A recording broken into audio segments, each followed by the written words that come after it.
كون كي دايرين لاباس عليكم كلشي بخير، كنتمنى تكونوا بخير وعلى خير. مرحبا بكم في قناه مطبخ حلويات جديده. اليوم ان شاء الله جيتكم فيديو جديد مع وصفه جديده.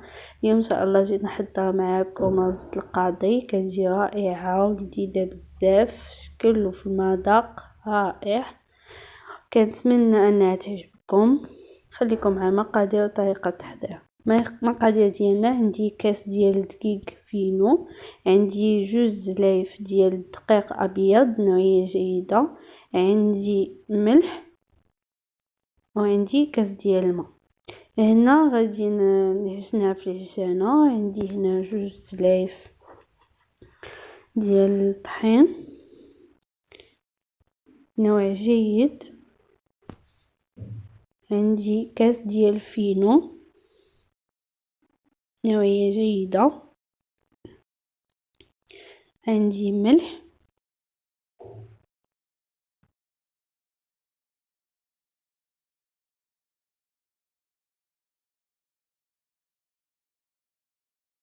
عندي الملح،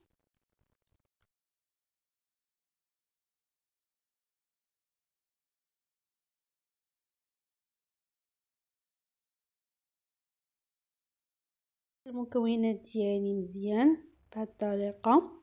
تتخلطوا لنا المكونات ديالنا، ينسجموا مع بعضياتهم.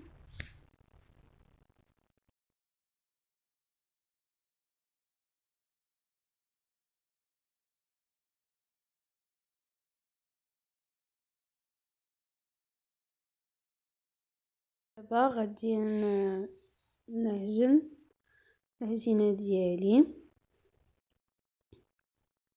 حتى نحصل على عجينه متجانسه.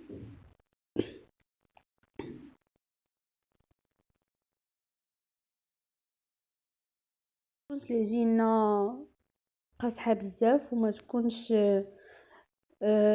خفيفه بزاف. هانتوما كما كتشوفوا انا هنايا غادي ندلكها واحد شويه ضروري. ضروري رز القاضي مسمن كيبغوا انه يدلك واحد شويه باش تجينا زوينه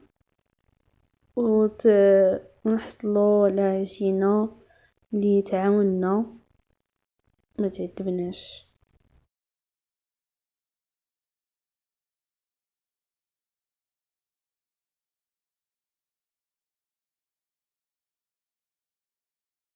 دلكنا العجينه ديالنا غادي يطلع لينا رز القاضي زوينه بزاف. من الاحسن انكم تدلكوها واحد شويه.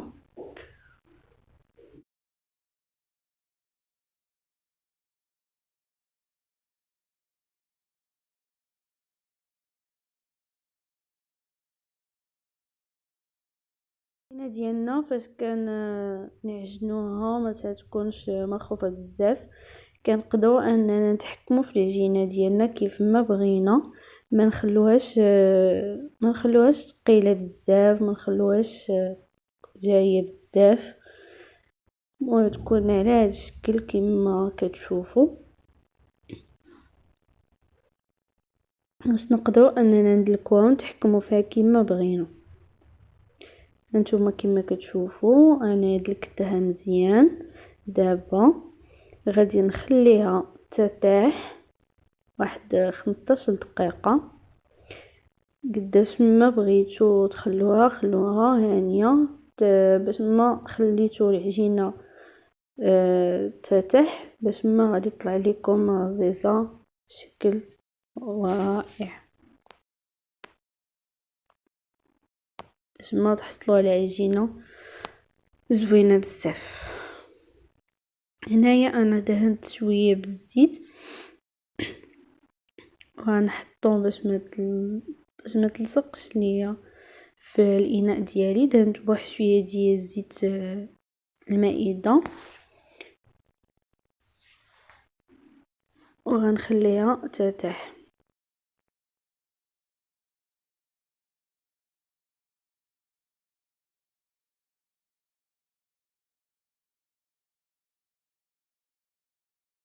انا كنت تغطيوها ببابي سلوفان. بابي سلوفان تخبيو باش تعاون وتسهل باش انها دير باش انها ترتاح.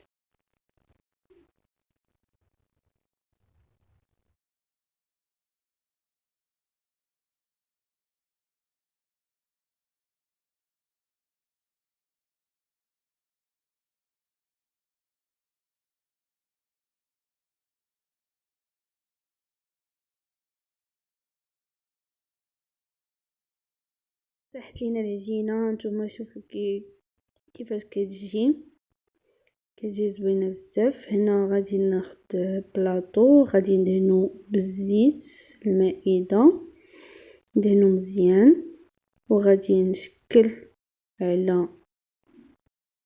عجينه، نشكل كرات، نديرهم شكل طويل باش نقدر اننا الا بغينا نطلقوها على شكل طولي.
ثم كما كتشوفوا درناهم على شكل طولي بحال هكا باش الا بينا نطلقوهم شكل مستطيل. غنخبيهم بابي سلوفان يرتاحوا واحد 5 دقائق ومن بعد غادي نخدموا بهم. الا درنا هكا كتسهل علينا ان كتعاون العجينه، كتسهل علينا ما كتعذبناش، ودغيا كتسهل علينا اننا نطلقوها.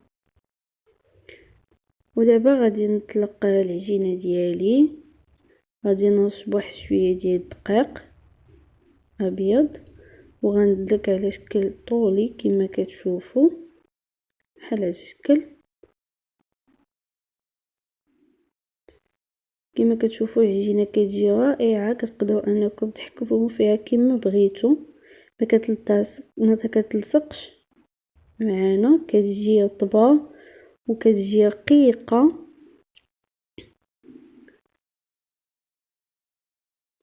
ما تجيناش غليظه بزاف باش تنجح معنا رزة القاضي.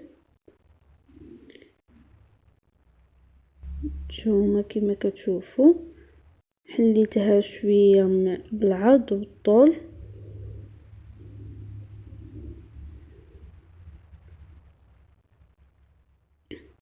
وغادي نطويها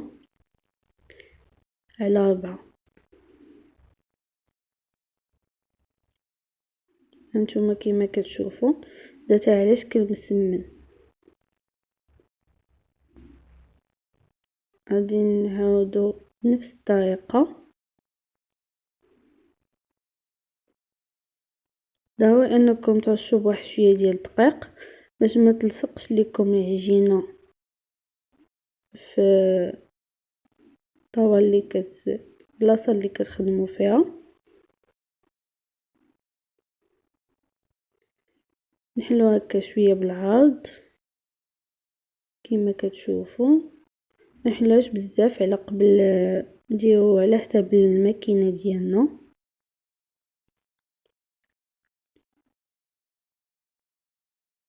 نطويوها على هذا الشكل هكا كنطويو مسمن،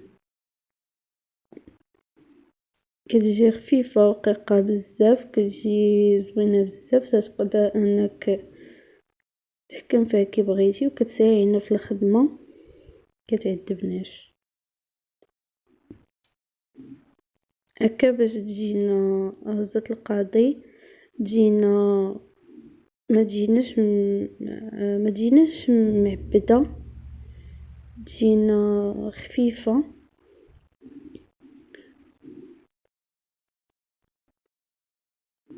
غادي نبقى تنكمل الكواد ديالي على هذا الشكل كما كتشوفوا، غادي نبقى حتى نكمل الكواد ديالي.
كتشوفوا بعد ما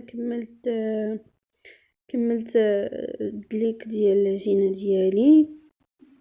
نتوما كما كتشوفوا طويتها على 4 على شكل سمن. هنا غادي نضيف واحد شويه ديال الزيت، غادي نخلطو مع شويه ديال الزبده باش نورق العجينه ديالي. هنا الزبده ديالي طيبتها مزيان كما كتشوفوا. غنحيدو ديك الكشكوشه الفوق اللي كتكون، كنصفيوها.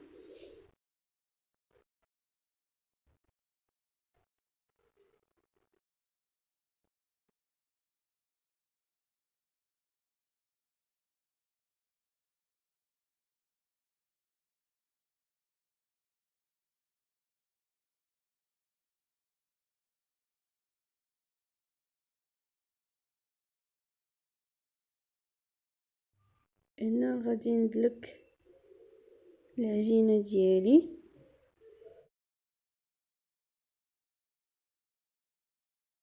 ندلك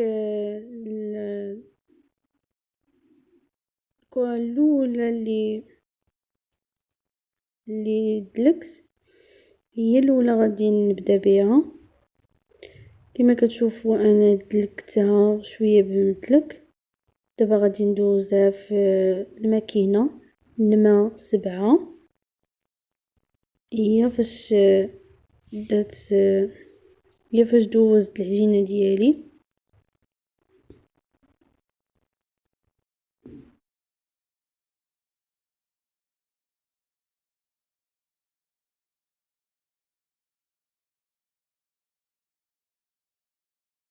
نتوما كما كتشوفوا خرجت على هذا الشكل. غنجبدها شويه، ضروري انكم كتجبدوها وكتطلقوا. نتوما كما كتشوفوا انا كنقادها باش تجيني متساويه.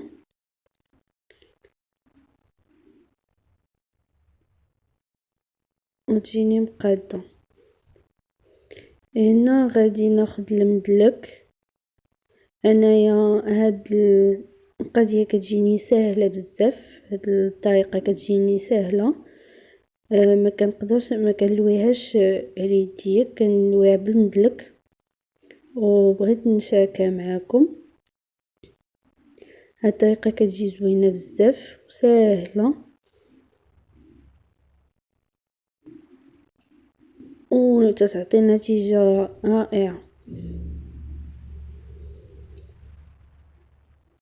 هانتوما كما كتشوفوا دهنتها شويه بالزيت والزبده. دهنت المدلك ديالي اول حاجه، من بعد عاد لويتها ليه العجينه. هانتوما كما كتشوفوا درت لها بحال هكا.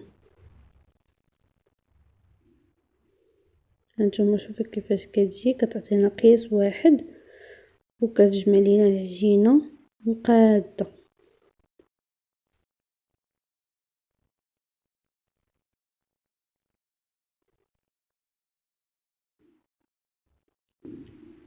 غادي نعاود نفس الشيء. تندلك ونرش شويه ديال الدقيق ونجبد العجينه ديالي كما كتشوفوا، وغندوزها في الماكينه.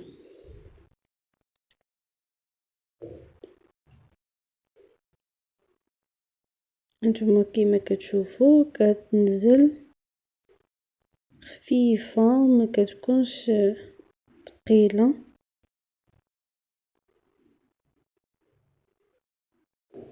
هانتوما وكنجبد ديما الا خرجتها من الماكينه كنجبدها عاد نحطها فوق البلاصه فين كنخدم. هانتوما كما كتشوفوا كنستف دوك الخيوط اللي طاحوا ليا،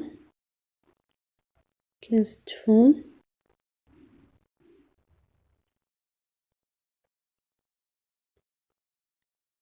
هنا غادي ناخد واحد شويه ديال الزبده وغادي ندهن من الفوق بحال هكا. هانتوما كما كتشوفوا انا هاد الطريقه تجيني سهله وناجحه 100%، وكنتمنى انكم تجربوها وغادي تعجبكم، حيتاش هادي اسهل طريقه.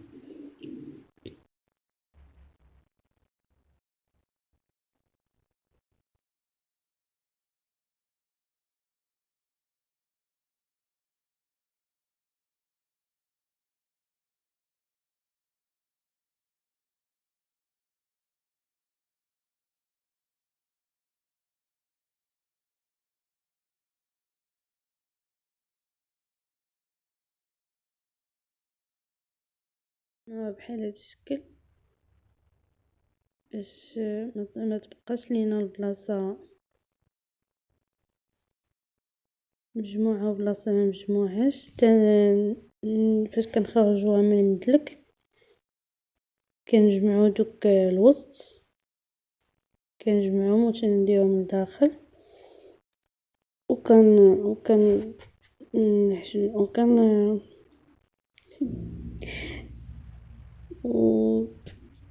وكنقرصوها شويه وكنخلوها ترتاح. وهكا غادي نعاودو نفس الطريقه حتى نكملو هادوك اللي ورقنا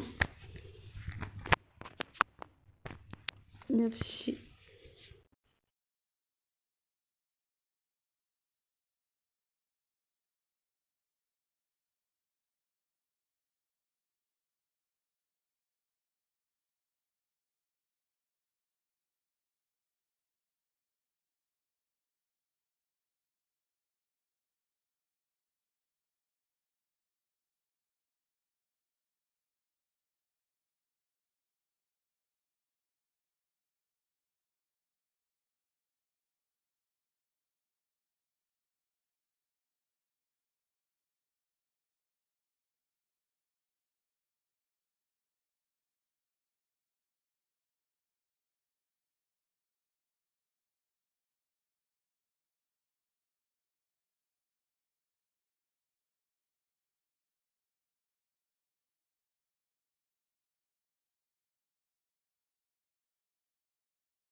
هنا بالنسبة للناس اللي ما عندهمش الماكينة غادي نوريكم كيفاش تخدموا. غادي نخدموا عادي، غادي نلكو العجينه اشكال طولي كما كتشوفوا، وغادي ناخذ القطعه ديال البيتزا، ولا اللي ما عندوش قطعه البيتزا يقدر ديال الموس كما كتشوفوا. انا هنا درت القطعه البيتزا،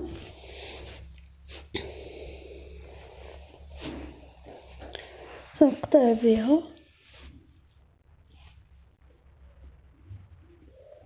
انتما كنمشي وكنعاود نرجع باش تعطيني دوك الخطوط متساويه.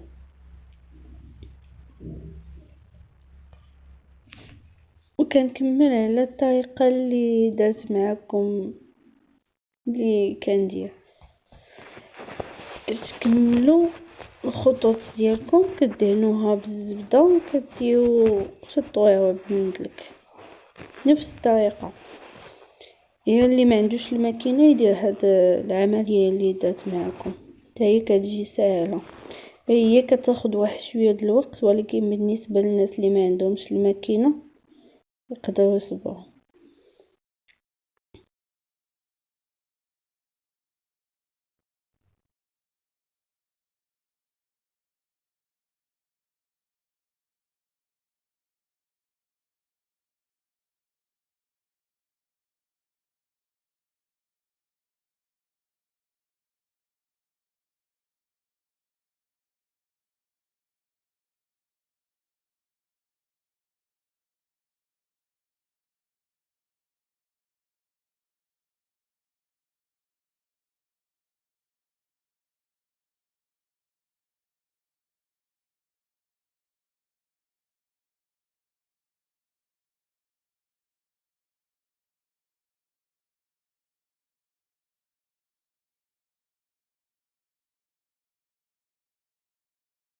شوفوا كان طوي وكان دهن، كان طوي وندهن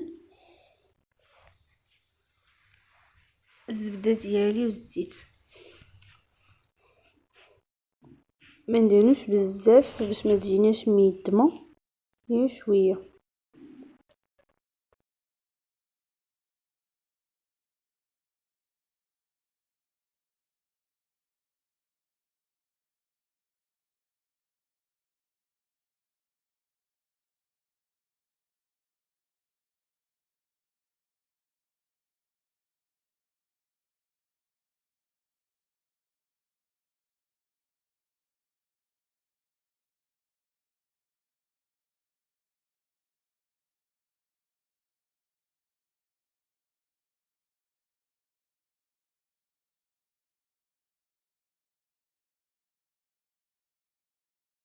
ثم كما كتشوفوا انا قرصتها مزيان،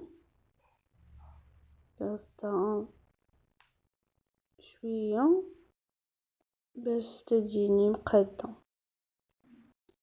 هنا غنعاود نعاود لكم واحد، نعاود معكم واحده اخرى.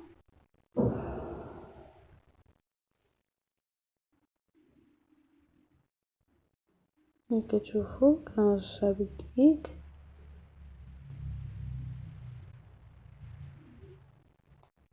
كنعاود نفس الطريقه. هنا كندلكها بالطول وبالعرض باش تجيني مقاده، ما تجينيش رقيقه بزاف. ونجبدوها، ضروري اننا نجبدوها.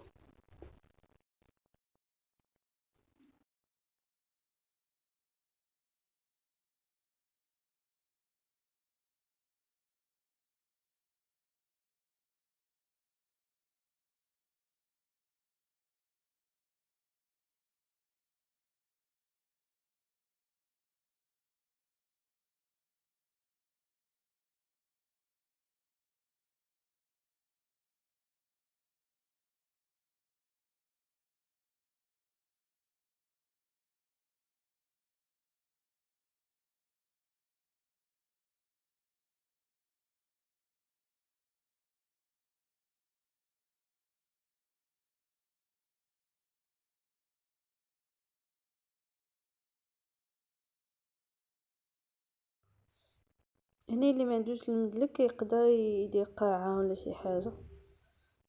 هنايا انا كما كتشوفوا اني قرصتهم، هما قرصتهم مزيان وخليتهم يرتاحوا بما نسخن المقله ديالي.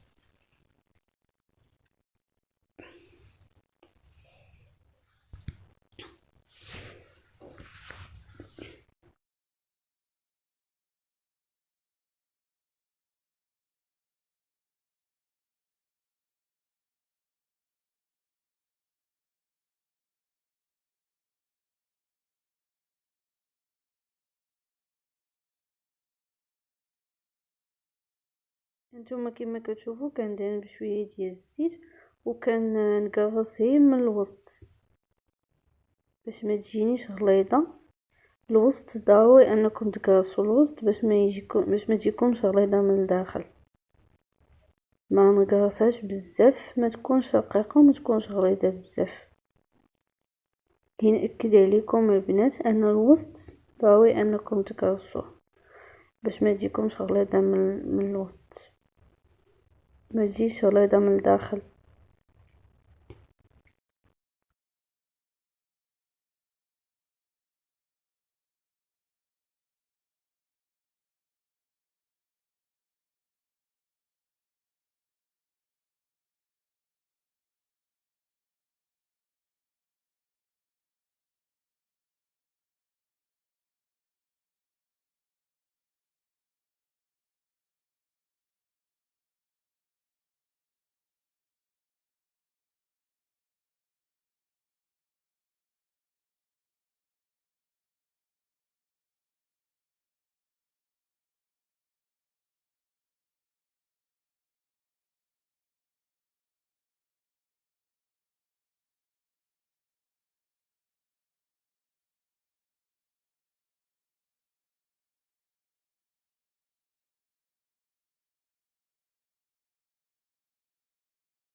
كتشوفوا انا كملت دابا غادي بعد ما سخنت ليا المقله ديالي انا رشيت بشويه ديال الزيت ودرتها، ولكن ما تخلوش العافيه تكون مجهده بزاف وما تخلوش تكون ناقصه بزاف.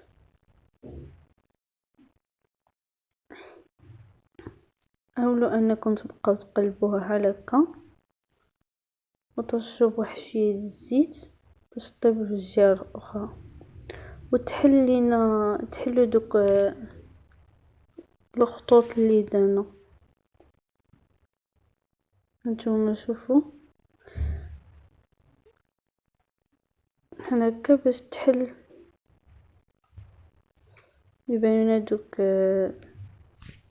الشعيرات.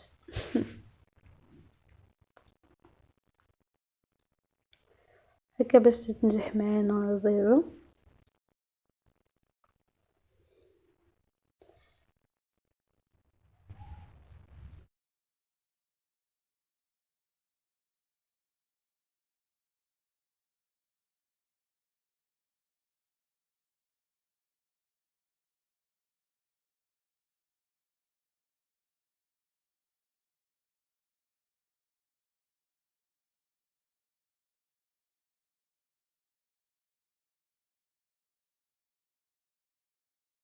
طيب بزاف دغيا فاش كنردوها ما كنخلوش طيب بزاف على الجهه الاخرى، كان شويه وكنعاودو نقلبو عاوتاني نقلبوها الجهه الاخرى. وضروري انا نرشو بالزيت. نتوما كما كتشوفوا انا قلبتها وعاود رشيت واحد شويه الزيت باش طيب ليا الجهه الاخرى ونبقاو نقلبوها باش يتحلوا لينا دوك الشعيرات.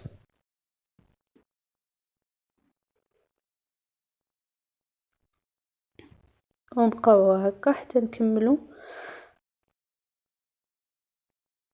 الكميه ديالنا كامله. نبقاو نقلبوها بحال هكا وندورو باش يتحلو.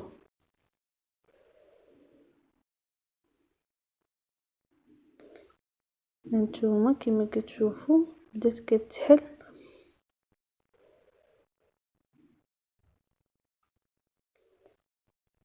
تيبغيو شويه ديال الخضر، منزربوش عليهم، خلوهم يطيبوا على خطرهم باش يتحلوا.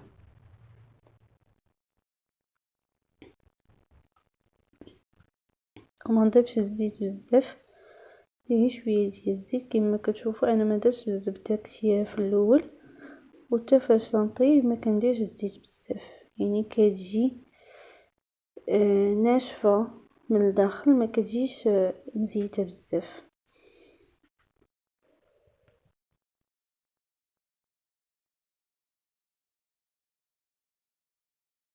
هانتوما كيفاش كتجي زوينه. خصكم تصبروا معها حتى تطيب.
هذا هو الشكل النهائي ديال الزيزه ديالنا. كنتمنى انها تعجبكم، وانا الفيديو ينال الاعجاب ديالكم ونكون خفيفه على قلوبكم. وانتم كما كتشوفوا كتجي زيده بزاف وما كتجيناش غليظه، وكتكون طيبه حتى من الداخل، وما كتجيناش متنقصه. كتجي هي هذيك. خليتكم على خير.